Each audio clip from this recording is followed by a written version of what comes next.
So in 2018, when you launched the business, what was the opportunity or opening in the market that you saw? So before Mutiny, I worked at Gusto, where I led marketing. And I'm an engineer, so I've always approached marketing from the perspective of what's our goal and how do we get there versus these are the tools that we have, how do we use them? And so when I took over the marketing team at the time, we had raised a bunch of money. The business had a ton of momentum and product market fit. And we were deploying capital in every marketing channel you can possibly think of, from PR to content to advertising. And we were doing that because we were hoping that all of that spend would turn into revenue, but it wasn't turning into revenue at the rate that we expected it. And so my first challenge was to figure out why is that happening and then how do we solve it? When we started to connect all of the analytics, what became clear is that we were bringing in the right audiences, but as our customer personas and buyers had evolved beyond that original founder audience to folks like restaurants and accountants and lawyers, the messaging and the content and the buyer experience wasn't really resonating with them. And so we had this huge conversion problem, where we were bringing the right people, paying a lot of money for them, but we weren't able to convert them into revenue for the business, at least at the rate that we expected it. And so we looked at how are other people solving this problem, and it quickly became clear that there wasn't really great systems in marketing for driving conversion. The best examples that I found were companies like Airbnb, Uber, Pinterest, that had built their own dedicated growth engineering and data science teams to drive conversion. And so we decided to do the same thing. We built our own dedicated engineering team and started to create sort of this human-based system for connecting and integrating data, understanding where the opportunities were, and then creating changes and launching those and measuring the impact of those. And after about 3 years of this, it became really clear that this was absolutely the most impactful investment that we were making into marketing in the form of engineering salaries. And that this is something that every company in the world needed, but there was no way that they would be able to actually build all of that in-house on their own, right? It was so difficult to recruit engineers. It was really hard to figure out the right process around the experimentation. And so my co-founder, who was also from Gusto, we started brainstorming and talking through how do we turn what we were doing into a no-code platform, a conversion platform that essentially every company in the world could use to have, almost access to growth engineering team in a box and be able to convert all of their spend into customers. Now, A/B testing and personalization tools had been around, for a while. Optimizely, I think, already had been around for like almost 10 years by that time. So, what was the wedge or like the opening where it's like these tools are not, maybe they're talking to the wrong person or they're solving the wrong problem? Did you have an idea of like, we have this hole in the market that nobody is really taking advantage of? Yeah. So A/B testing is a really good first iteration of driving conversion. It's limited to one channel, which is the website. But what happens is once you initially start A/B testing, and that has some gains. But in order to really drive conversion, you relatively quickly have to switch to segment based optimization and testing. And in order to do that, you then need an engineering team to set up all of that infrastructure for you. And then once you move beyond the website, there is additional things, right? Like there's the onboarding flow, there is your emails, there is all of these customer touch points should be optimized. And the sign up form, right? Like there's so much opportunity for driving conversion, and those all fall outside of the scope of a basic web A/B testing tool. And so our vision for Mutiny is to start with the web component, but then build it out into a cohesive platform that allows marketers to drive conversion at every step of their funnel and every customer touch point. What was your go-to-market strategy like when you launched? What kind of companies did you go after? What kind of titles were you targeting, and why? So when we started, our very first batch of users were people that we know, right? In the early days, where you're looking for design partners, that was the best strategy for us. But then, as we started to expand, we found a lot of opportunity with mid market companies, so folks with 50 plus employees and to like about maybe 500-ish employees. That was our first segment that we were going after. And for them, they had big websites. They had a few people in marketing already, and they were essentially looking for opportunities to really drive conversion and efficiency within their overall marketing budget. And so the way that we went after those folks was we hacked our own product to essentially create one-to-one pages from a CSV data feed. So we created a list of customers that we wanted to work with, and then we identified the contacts at those companies, and then we fed that into Mutiny to then create a bunch of one-to-one personalized pages for them. And we reached out to those people through LinkedIn and through email. And so that was our very first strategy. And actually, that product has now become the foundation of our ABM product. And we still to this day use it. It's scaled as we have grown, and it continues to generate about 25% of our revenue. Essentially, it's sourced from first touch from that. We then started to invest in community content and events. And so content for us is, if you think about the market that we're in, we're trying to educate people about this new category that hasn't really existed. It's something that people have wanted for a long time, but because they haven't really had the technology to do it, there isn't a ton of expertise around it. So folks have a lot of questions around, like, where should I get started? What are personalization tactics that I should implement? What are other companies doing? And so we've brought this together into sort of this content and community flywheel where in our product, when somebody is successful, they run a successful test. We ask them if they would be willing to share their success with other marketers. And so if they say yes, then we turn that into a playbook that we then publicly share with the broader community. And so we're able to take the success from the product and the early users of Mutiny, who are power, marketers, and help train the rest of the market on how they could be driving similar results and implementing their own personalization and conversion programs. And so we've built a whole content arm around this. And we also launched a community called M2, where marketers can apply to be in the community, and they can talk about whatever they want, whatever pushes their agenda forward. But that's the framework that we've built around our customer acquisition right now, and we're starting to do a lot more events as well. Uh, are you still mainly focused on outbound today? Yes. So outbound is still a huge part of our strategy. So, our ACVs are relatively high. And so I would say ABM is definitely our go to market strategy. And so we have a very clear list of target accounts that we think are a really good fit for Mutiny, and then we reach out to them, although now we have a much broader strategy for how we get in front of those customers.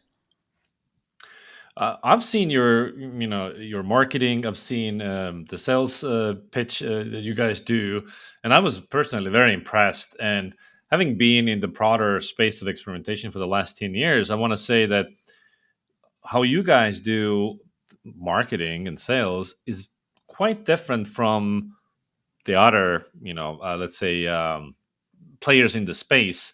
Whereas you are clearly more marketing and sales savvy than the other players. Is that a conscious choice that you chose to invest heavily in sales and marketing over, I don't know, what's the over engineering or stats nerds focused language? What was your thinking behind that? Yeah. So in terms of our investment in mutineers, we are about 50-50, maybe a little over 50% is in engineering and product.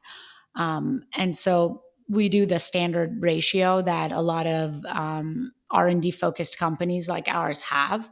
So it's on the higher side. But I think the difference in our approach to marketing has been that we focused exclusively on really good acquisition marketers. So our entire go to market team, the entire marketing team, they're all acquisition marketers. We don't really have brand. We don't really have a big investment in any of the other fields. We are now building those things and expanding those things, but I really wanted to have a DNA in customer acquisition and people that knew how to sell and loved how to sell and could create messaging that actually was relevant to the problems that our customers had. And so that's probably maybe what you're seeing in the market. Thinking long term ahead, if you had to sum up your strategy in terms of like where you play, what kind of customers you go after, and how you're gonna win, um, what is the strategy today? Mm-hmm. So we are very focused on B2B companies. That's a big strategy trade off decision that we made early on. Of course, if you fast forward into the future, we would love to be able to serve every company, and we think this is technology that every company needs. But for now, we're very focused on the B2B segment. And so that allows us to build a much easier to use product for our customers. If you think about personalization and conversion, we're trying to make something that was historically very hard and therefore inaccessible, very universally accessible to folks. And the way that we do that is by having a good focus on who the ICP is and the problems that they're trying to solve. The Mutiny experience is a combination of no code, so the fact that you don't really need engineers to implement tests and different experiences for you, but also AI that guides you on what experiments you should be running. So, for example, we might say to a customer, hey, healthcare is underperforming on your website. Based on what other Mutiny customers have done in order to increase the performance of the healthcare sector, we recommend these strategies, and here's the estimated lift that we would predict for you. And if they start creating that experience, we even start writing the content for them. So we would automatically suggest how they would change, what parts of their page they would change, how they can change the content based on that aggregate data that we are seeing. And so, because of this, having a focus on a particular customer segment allows us to build a much better product more quickly, right? Instead of being a 3 out of 10 to a bunch of different segments, we get to focus on B2B, which is about half the companies in the world. And we get to build a product for them that is very guided and very, very easy to use. And so that strategy has worked really well for us. Now, in terms of how we think about the moat around the business, for us, the most important thing is the data and the AI layer. And so that's the piece that we make a ton of investment in from an engineering standpoint. And as we expand into this broader platform, we essentially are deploying more and more conversion playbooks that leverages the same data and AI primitives. And so that's something that we consider to be a huge thing that we have to get right. And therefore, a really large part of our engineering efforts goes into that shared service.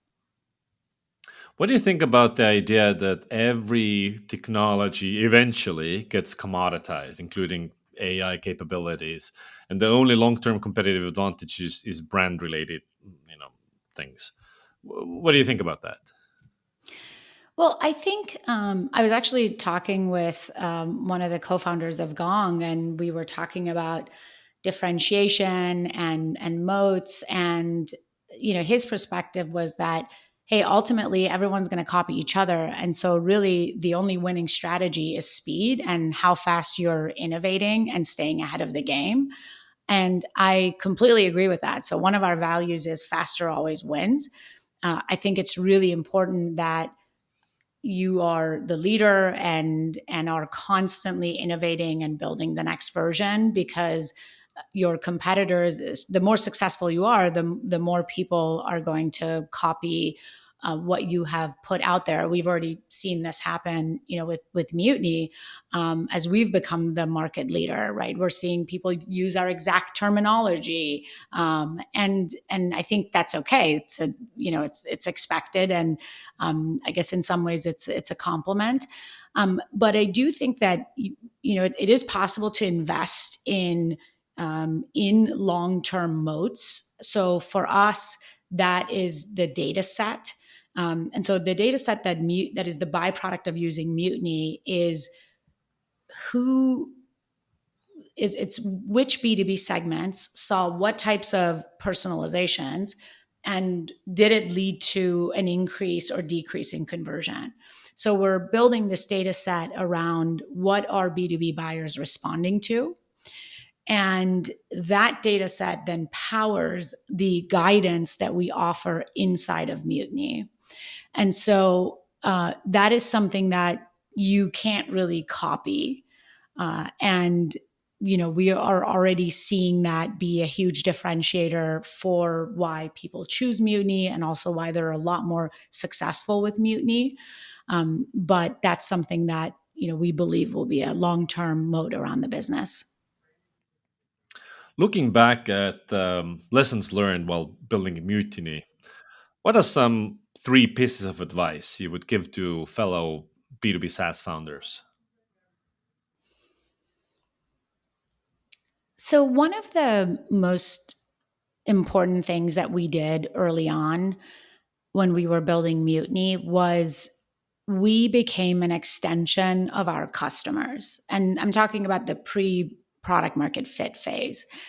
So we would join their team. We would try to use the product alongside them. We would ideate with them. If they were stuck, we would offer to jump in and help. And as a result of that, we got to see what were all of the blockers inside and outside of Mutiny as they were trying to use our product. So, to give you an example, one of the best features in Mutiny today is when you create a segment, you can see how big that segment is. We show how that compares in size relative to other segments of that particular attribute. So let's say, to keep with the healthcare example, healthcare relative to other industries, we show them what the conversion rate is. And we also estimate how, based on the lift that they can get, what is the impact that they can have on their overall, leads and conversions by prioritizing that segment. The reason we built that is because in the early days, and actually Amplitude was the customer where I think this idea originally came from. We saw that they were really eager to launch tests and experiences, but then what would happen is there was this step outside of Mutiny where they would have to go pull the data, sort it, and figure out which segments are worthy and are the biggest segments that they should focus on. And there was this whole sort of conversation that was very important to the overall workflow that was happening outside of Mutiny.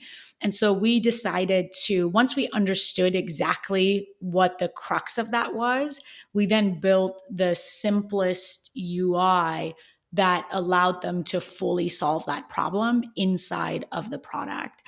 And so that's probably my biggest advice for founders, is to not think about scalability and just focus on how can you create the best customer experience. And then once you've created the best customer experience, you can always then streamline it, make it more efficient, make it more scalable and cost effective. My other lesson for founders would be to think about culture from the very beginning. I think a lot of times we are so focused on product market fit and building something that people want, we might ignore the culture piece. Like we might think that's we don't have the luxury to think about culture. That's something that we'll think about when we're bigger. But in my experience, culture starts from day one. Like people say it starts when you hire your first employee. I think it starts with you and your co-founder when it's just the two of you. And I think that the more you invest in people that are values aligned, that are really behind the mission and want to help you be successful, the more likely you are to have a cohesive, dedicated team that's actually going to help you build a successful company. And so for us, one of the rules that we have is that we want to make sure that we are the number one choice for the person that is getting an offer.